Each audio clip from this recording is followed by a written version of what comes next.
कौन सा एयरपोर्ट है जो बिरसा मुंडा जी के नाम पे है। हाँ, ये झारखंड में ही है।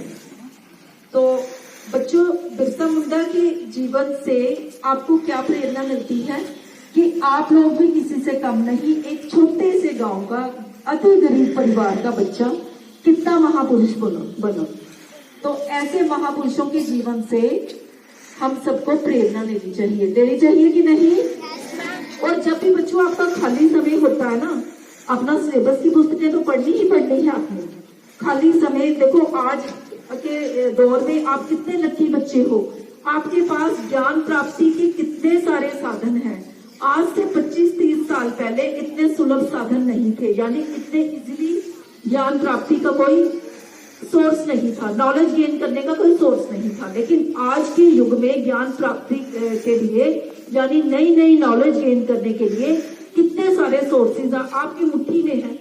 वो सबसे बड़ा माध्यम मुट्ठी में है, मोबाइल। तो जब देखते हो, जब भी खाली समय होता है, एक अपने आप मन में ठान लो कि रोज मुझे अपने सिलेबस की पढ़ाई के साथ साथ किसी एक महापुरुष के बारे में जानना है, पढ़ना है। तो इन महान विभूतियों के बारे में पढ़ो। देखो, रोज आपको किसी न किसी महान विभूति के बारे में यहाँ बताया जाता है। खाली समय में खुद भी डिटेल में पढ़ो। इससे क्या होगा, आपके ज्ञान की वृद्धि तो होगी ही होगी, साथ में आपको प्रेरणा मिलेगी कुछ बड़ा करने की। जीवन का अर्थ सिर्फ खाना, पहनना और सोना नहीं है। जीवन का सबसे बड़ा ध्येय है ज्ञान प्राप्ति। मनुष्य सभी प्राणियों में सर्वश्रेष्ठ क्यों है? क्योंकि उसके पास नॉलेज है। तो नॉलेज ही हमें सर्वश्रेष्ठ बनाती है।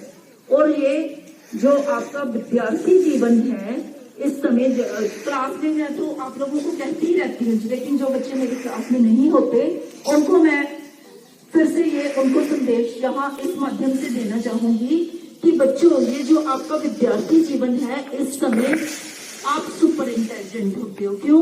क्योंकि इस समय ये जो एडोलसेंट पीरियड है, आपकी मेमोरी पावर भी बड़ी स्ट्रांग होती है और रिटेनिंग पावर भी, यानी आपकी स्मरण शक्ति भी बहुत तीव्र होती है और याद की हुई चीजें लंबे समय तक याद रखने के लिए आपकी जो है मेमोरी पावर, रिटेनिंग पावर सबसे ज्यादा होती है। और जैसे जैसे 35 साल के बाद आप में ना इतनी मेमोरी पावर रहेगी और ना रिटेनिंग पावर रहेगी और ना याद करने की इतनी कैपेसिटी रहेगी। इसलिए इस उम्र को वेल यूटिलाइज करो। यानी एक मिनट जो है, इसका सदुपयोग करो।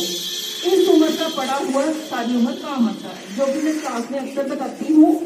तो अभी भी मैं यही बात आपको कह रही हूँ कि जो इस उम्र में कमाओगे, धन से ज्यादा चीज में क्या होती है कीमती, वो होती है नॉलेज। इस उम्र से कमाई पूरी उम्र काम आएगी। और वो कौन सी कमाई करनी है आपने? पैसों की कमाई नहीं, नॉलेज की कमाई।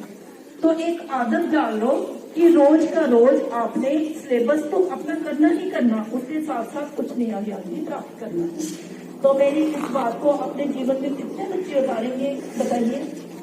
हाथ ऊपर करके देखेंगे। पक्का? ठीक है, धन्यवाद बच्चे।